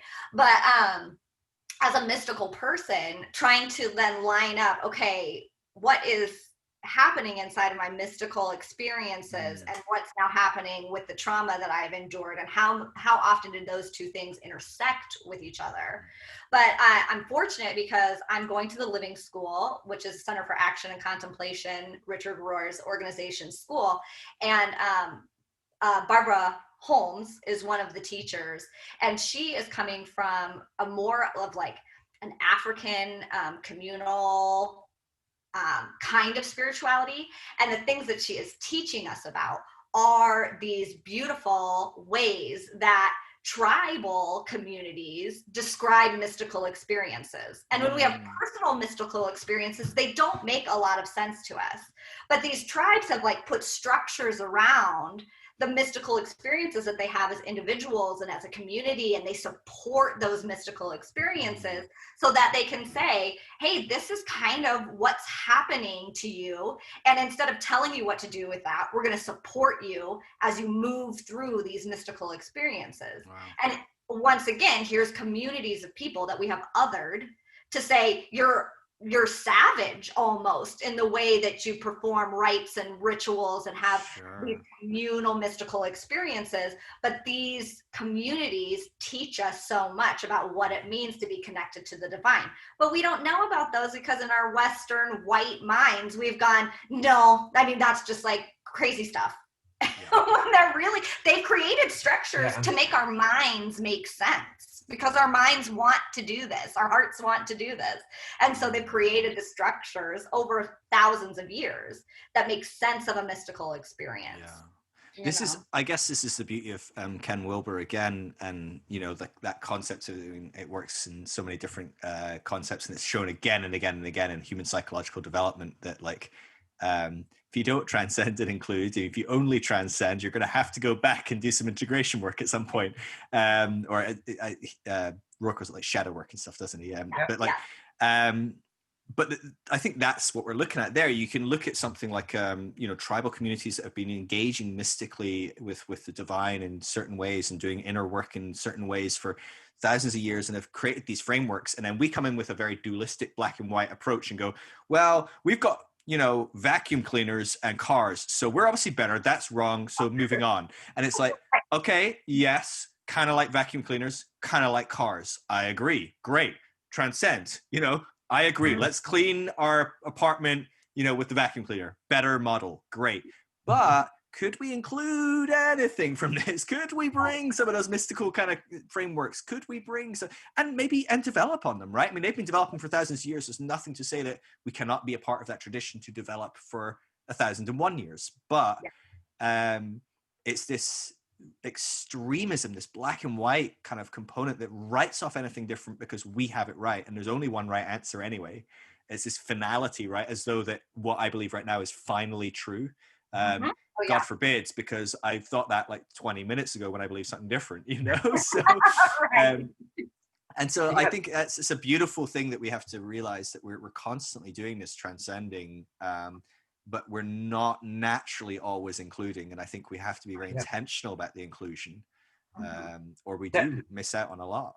That, I think that's the story of deconstruction for a lot of people, is that as soon as you look outside the box, that alarm bell goes off in your head. They told me if I look outside the box, everything outside the box is gonna lead me astray. And so we have this fight, but then the identity piece of this is the same. It's like, I feel this, I'm looking over here, I'm seeing all this data set that says what I feel is true. But I also was told as soon as I look at that, it's wrong, and because it's outside. And so the self-doubt, the self-shame, the self-hatred that you deal with, that I did from an evangelical background coming out, is like, oh my goodness, it was so hard to wade through. And honestly, I was only able to do it with the help of Amber Cantorna's book about, helping the Gay Christian's Guide to Coming Out. She had parents who worked at Focus on the Family and went through similar things. Wow. And, it's just a matter of cutting through all of that shame and that guilt to trust your own self and to say, I am trustworthy, essentially, outside of this cube that says everything outside of it is not. And they're going to tell you they are, even, so you can't believe it. Yeah. So it's a tough place to get to inside of an evangelical community. Yeah. Yeah. I mean, I see that again and again, and probably less often in that concept of someone that's trans coming out, but just people that are like, I don't believe in hell being a place of torment anymore. And then they're still waking up in a puddle of sweat 12 years later because they're having nightmares that they might be wrong and maybe God will send them to hell. And it's so that level of indoctrination of if you don't fit in the box just right, there's a God with a big stick waiting. and he will wail on you with that stick. That's it's extremely traumatic to come out of that, and you can't not in the back of your head go, oh yeah, so where is the God with a big stick, right? Yeah, I mean, the neurons are there, and the roads of the neurons have been created, so long ago and so frequently that it is still there. I mean, it's still there for me, obviously, too, just being in that background for so long. There are definitely moments in my life where I'm just like, oh, wait a minute, what? But they're so few and far between anymore. It's so, so freeing, that it's easy to be able to say, no, I trust myself in this moment. And no, that's a beautiful thing to be able to do. And I think that's a long journey for a lot of people. It's an ongoing journey. Like you said, you still have those niggles every now and again, but they're fewer and further between, or whatever that looks like. So tell me about Love and Face. I want to make sure I respect your time. We probably got about 20 minutes tops. I don't want to keep you going for too long, but tell me about what you're doing now. Is this a venture that you're both a part of? I remember both your Instagram handles being kind of tagged within it. And so what's the heart behind what you're doing now? Yeah, Love in the Face, I think, was developed just out of necessity. People, because I'm an HR director for my institution, and so highly visible, and you are correct, the first trans person in my organization. So, a lot of people were, I think, giving my name to family and friends who had mostly trans children that were struggling. How do we get support in the school system? How do we deal with this? And so just reaching out to me directly and saying, I'm not really sure what to do. So, as Katie and I talked, I think there is also a big component of spousal support that is necessary. And honestly, that's another big piece that people have reached out to us, and Katie specifically, for, how I don't, and mostly it's the trans person reaching out, can you talk to my spouse? Cause you're a supportive spouse, can you convince them? Which Katie's very good at saying, you can't do that. But I can certainly talk to that. But, a lot of these people are coming from theological backgrounds, which Katie has. And so it's a good conversation for her to have. So we just thought, Love in the Face is really our love letter to trans people, LGBTQ people who are struggling in their families, in their workspaces, in their churches. And I've done, a lot of workplace consulting and some speaking, and obviously the church experience that we just described to you has given us a good lens on what maybe should happen and what maybe shouldn't in a church experience like that. And then we also are just providing free mentoring to trans people, whatever that means. It's, we're not a suicide hotline. There's definitely those places to go. But if you just need to speak to somebody who's been through this, especially with an evangelical background, we know the steps that it took us to get to where we are, where we're very happy with ourselves and who we are. So I think just allowing other people into that is trying to what we're trying to do here. The matrix for people who are coming out and spouses and their immediate family needs to be so strong. That net of safety and security. And we would have hoped that would have been our extended families and our church. And I remember saying to our extended families, the only way we're going to make this through this is to have a strong net of love. And thankfully we did. We have this beautiful group of women that came alongside of us, and literally every day we're like, you can get out of your bed. You can keep moving. You can keep going. We'll sit beside you. We'll make sure that you know that you're beautiful, that you're loved, that you're taken care of, that God still sees you, that we'll pray for you when you can't pray for yourself. We will hold you up. We have this beautiful web of women who did that for us. And so as kids, especially as kids are coming out earlier, and then other people are coming out later and later in their life, there seems to be this dual end of life. We want to help extended family members. I mean, my heart is really, I want to help extended family members, churches, to know, you can be the web of support that these people need. You don't have to be all in right away on I get it, and my theology is fine, and I'm taking care of it, and I'm 100% on it. You do have to be 100% all in on love. That's it. That's all you have to do. You have to go, I love this person. And love means giving them back to themselves. So that requires me to listen, and it requires me to sit and cry, and it requires me to be what they can't be right now, period. It is the most difficult thing you will ever do and the least difficult thing you will ever do all at the same time. And that web of support needs a web of support to say you can keep doing this. You can keep standing up to your friends who are going, oh, well, I'll pray for your son because they're going to hell. And you can say, oh, actually, here's the script that I would like to say. You don't need to. Or pray that, yes, she comes more into the knowledge of herself. Like there are things that we can do to help equip people to support their trans family members and friends and church members that are coming out, that are just really simple things that are hard to put into practice when you're all by yourself. Yeah. And we're seeing too, I think across the country, the trans culture war, if you will, is ramping up here in America, and it has been ramped up for the past few years because, you know, the gay marriage kind of debate was ended with, you know, that kind of equality. And so we're turning to this transgender thing, and we're making laws. You know, in Iowa, where we live, we have a pretty progressive law on the books from 2007 that protects gender identity in employment and housing and stuff like that.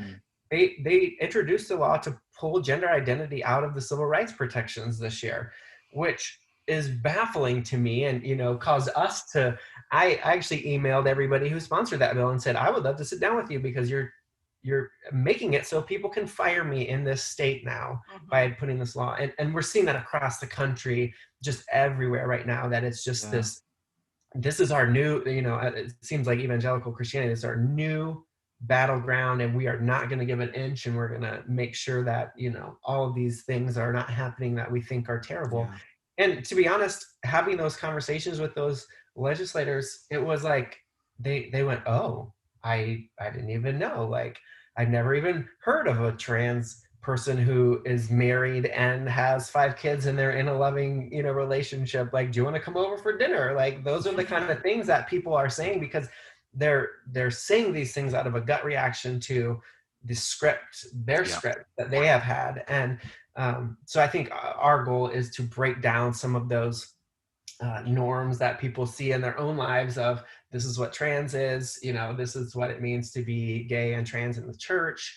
And so we're just going to go with those because those are the scripts. And I think our goal is to say, no, that's not right. And here are the alternative scripts that you can look at. I have it's a big luxury. I mean, we have our own shit going on in the UK, but it's a big luxury to be able to look across at America. And yeah, I'm sorry. But us too. I'm sure. I think a lot of people. But it intrigues me. There seems to be a dynamic when we look at kind of progressive kind of ideology and laws being set and things like that. That when you have set in stone the perfect ideal like way of life, and it's set somewhere in stone, and that stone has been written 3,500 years ago, you're always going to be fighting any move forwards because you're wanting to move backwards. And I think that's a natural component within the church. For what we talked about, those people that are like literalists, that's what the Bible says, and I can't even if that Bible is the word of God, I can't read it in a different way than this way that my pastor or my denomination or whatever is this has allowed me to. It feels like you would think what I've experienced in the UK. So we see something like gay rights, big issue, everyone's fighting over it. Oh, you know, it'll be the end of society, blah, blah, blah. Gay rights pass, nothing happens. It's totally fine. Society moves on. Nobody has any issues at all. And we move on. And actually, for the most part, you know, a lot of evangelical churches would say, oh, being gay is a sin, and it's, you know, eroding the culture and the society, whatever. But I don't know any churches that are particularly fighting for that to change in government or whatever. They kind of just sort of like, and there seems to be an element of society that the way human organizations work, just from an anthropological level, is that we fight things that we're scared of. There's a narrative of like, oh, if you let black people marry white people, then society will end. And then black people start marrying white people and you go, oh, this is just basically the same as normal people, like, you know, white and black and white, but it's just black and white. Oh, okay, cool. And once that fear mongering kind of thing doesn't pan out, people kind of just move on. It feels like there's something in the American kind of makeup, whatever that is, the hodgepodge of what Americanity is, that kind of Christianity blurred with kind of the patriotic, nationalistic kind of empire of American kind of whatever that is. Kevin Miller called it perfectly when he said it's JES USA. You know, it feels like there's not a moving on. So, you know, gay rights kind of across the board, I think for the most part federally are kind of there. That battle's lost. As far as I know, you know, the evil gays haven't, like, you know, started eating children and doing blood sacrifices and all. I don't know what they were going to do, but there was some fear that they were going to do something. None of that's happened. And yet it doesn't feel that that at least kind of that wing of America, whatever that is, the right, the conservative, the evangelical, the whatever group, I'm sure many groups fall into that category. They don't seem to have gone, oh, this isn't so bad, let's move on. They are still deeply fighting that on a legislational level. Like, what do you think it is about the kind of the makeup of that's maybe quite unique to America in some ways, and maybe other countries around the world are very like this as well? I don't know, but it doesn't seem to be that as much over in Europe, in my experience. So we don't seem to be fighting, you know, abortion. Gosh, people in the UK are not fighting over abortion rights, and I'm like, gosh, that's a big one in America, right? Whatever you believe, you know, like it's just like, oh, that got lost, and actually life's moving on. We're not getting any earthquakes. We're not on a fault line, so that's helpful. You know, we're not whatever. That's a tough question. I mean, you know, you asked me that 20 years ago, and I don't know. I think, you know, people have different opinions about different things, and that's just how it is. But now I think there's actually a different reality that's being seen by some people that just says this is what is happening, and so I have to fight against it. A great example of this is, I just read Samantha Allen's book, Real Queer America, LGBT stories from red states. So kind of the conservative states. I saw you post that on Instagram. Yeah, so she talked about a lot of different things, but one of the stories was about some legislation in Texas, which, you know, conservative in America. And what they were doing was trying to, again, rescind a law that had been passed to protect trans people to go into the restroom of their gender identity. They were trying to rescind that. And they were running ads showing a little girl enter the restroom and a man follow her into the restroom. And it's just this alternate reality that people have decided to sequester themselves in. We watched Behind the Curve, the Flat Earth documentary recently. Brilliant. It was brilliant, and it was such a good insight into what is actually happening in the US, where people are just complete alternate reality. You get so far away from what actually is reality that you have to uphold the most craziest things in order to keep the rest of this standing. And I think we're seeing that in especially something like this, where men following girls into women's restroom is not a trans problem. You know, like, I go into restrooms, I don't want to see anybody. I am more scared to go into the restroom than anybody else. So I don't want to talk to people in the restroom. Like, I just want to go to the bathroom. And I just think people really believe that narrative that's being shown to them until you sit down with them and say, like, you don't understand that if you make people go into the restroom that, you know, the gender the sex they were assigned at birth, you now have trans men who have full beards, fully masculine, going into women's restrooms because your law says that they have to. And that's you know, we said that to our legislators, and they were like, oh, we never thought of that. Trans men? What? I don't know about trans men. Tell me about this. Like, it's just this alternate reality from my perspective that people just are sunk into. I think it's true too. Like, if you look at spiral dynamics and you look at where the United States is, just like, and if you look at human development, like we're like somewhere between 15 and 21 years old, you know, we're in our like adolescence as a country. And so like, you remember like what a pain in the ass you were when you were, I mean, maybe you weren't, but I know I was insufferable. Oh, I still am, but yeah. Like an insufferable 20-year-old who's like, I know, you know, and when I was 20, that was like 9/11 was happening. There were all of these protests, you know, and so it was a huge, and I was definitely on the wrong side of history from my perspective now in that moment. But I was an insufferable 20-year-old that goes, this is right. I know it's right. Yeah. I don't care what anyone else says. I'm digging my heels in. So I think collectively, just as a society, we're an adolescent. We're very young, you know? And so that's part of it. And then I think on personal levels, especially when you get to the evangelical church, you are taught to hate yourself. You are taught that God hates you. You are taught that you are dirty. You are taught that God's self, sacrificed God's own child to meet God's own bar of perfection. Like, as a kid growing up in that environment, your thought is, if I don't do this absolutely perfectly, God himself will murder me. Like, that's what you think. Yeah. And so that's real high stakes. You know, I just started a job in the public sector, secular sector, and I was so nervous all the time, making any tiny mistake. And I remember looking at my coworker one day and going, she was like, it's cool if you make a mistake. It's no big deal. And I go, oh, you don't understand. In my last job, if I made a mistake, somebody's going to hell. Like, that is in my body. I feel triggered when I make mistakes, because before, when I made a mistake, it meant someone was going to hell for eternity. That's so funny. That's high stakes. Terrifying, but funny. It's terrifyingly high stakes. And then when you realize that God is a God of love and the stakes are so much lower, right? And in some ways so much higher, because it's real. You know, that people are really dying. People are dying by suicide. People are killing each other in the streets. And we can have an effect on that right now. Yeah. It's a lot easier to focus on hell that is like a construct in our minds instead of saying, I can intervene right now. Yeah. So it's a lot different. Yeah. And harder in some ways. Yeah. Absolutely, that's really insightful. I appreciate you guys sharing about that, because it's a problem in the UK as well. Don't get me wrong, and we are swinging. It feels like we're in our take a step back, right? And that 2 step forward, 1 step back. We're in a step back season the last kind of decade or so.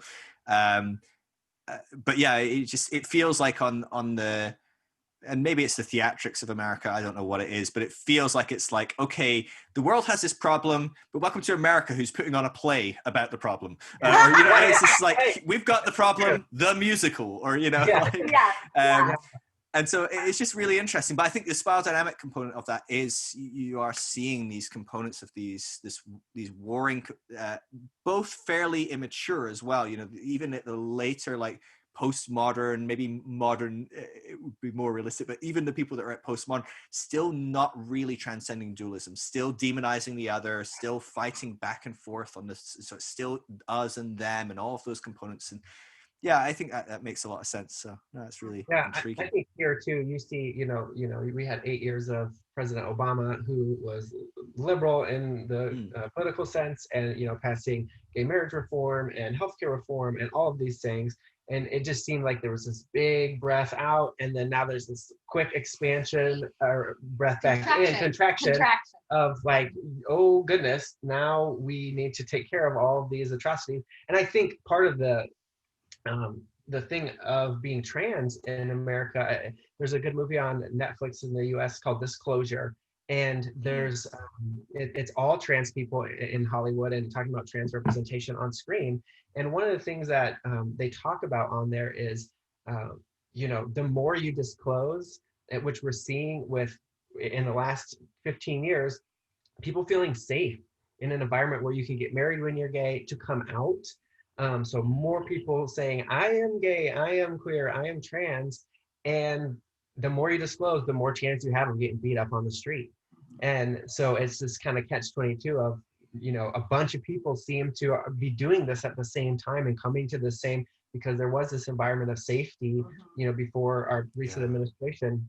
And everybody was like, oh no, we have to beat these people back into their boxes and into their closets because there's too many of them now. It's like whack-a-mole and they're losing the game, you know?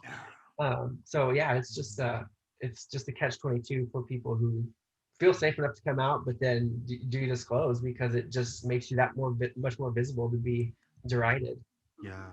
Wow. Well, I mean, I think that speaks all the more to how important what you're doing is, where, I mean, gosh, it's a very, very scary and terrifying process, I imagine, for anyone, never mind when you add that extra layer of being in that evangelical world or background, at least having that kind of the fear, the God up in the sky that's freaking out about, you know, like you going to hell or sending other people to hell, you know, that stuff is intense. And so I'm really thankful that there are people like both of you that are putting out resources, helping people, willing to sit with people and chat with them and mentor them and talk to their family. And that's astonishing what you're doing. And it's a beautiful thing that you're doing, for sure. Is there a way that, so people watching this will definitely want to check out your stuff? So you are, is it Love in the Face? Is that? Yeah, at Love in the Face on Instagram, and then loveintheface.com.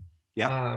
And then they can find us on our own Instagram handles too. I'm at finding.nia. And I'll have my Kickstarter up there as well. I will give another I'll give another plug for EMDR therapy, because that is really what has, you know, been the life for us and the processing of some of this trauma. And that's what the Kickstarter has kind of come out of, or what has come out into this new Kickstarter book. So, but that is definitely for people with backgrounds of trauma and religious trauma in particular, it's been super helpful. So the Kickstarter, when's that going live? Because this will probably come out in a couple of weeks. I'm assuming it'll be out by then. Yeah, absolutely. Okay, so it's out when people are listening to this, watching this. It's out. There's a link in the show notes in the YouTube or the podcast. So I'll make sure I get a link from you as well. Awesome, cool. And is there a way people can support what you're doing? Like, do you guys have a Patreon or something like that? Or we don't right now. We're just kind of doing this, you know, as we can, and as we can, we have time to go speak and, you know, go to consult with churches if they ask us, and you know, mentor folks. So we don't have that ability for people right now. Maybe in the future. You know, one of the long-term goals for me is to develop this network of mentors for trans and LGBT people, that not just myself and Katie, but others who have gone through the same thing and really want to mentor other people. So to have that ability down the road, I think will be helpful, but we're not there right now. Oh, that's cool. That's great. I mean, that makes it all the more beautiful. Like we were talking about, right? The money ties and things like that, and being in other people's pockets. That's a beautiful thing that you're going, we're just doing this because we really believe in helping people, and we'll see what it looks like. So no, but thank you so much. I appreciate you guys taking time to chat for, I know a 2-hour podcast isn't everyone's cup of tea. So I appreciate you taking the time to chat. And I loved hearing your stories, getting to know you both. Really enjoyed it. And maybe we'll do another chat at some point as well. It'd be good. We've got so much more, Phil. We could go all day. Yeah, I bet. There's 100 different directions we could have gone that I was like, bite your tongue, Phil. Let's keep on one track at a time. And so, it'd be great to have you on again, and we can. Awesome. Cool. Well, love you guys, and thank you so much. Thanks, I'll let you guys know when it goes live and all of that. So, Awesome. Great. All right. Bye, guys. Bye-bye.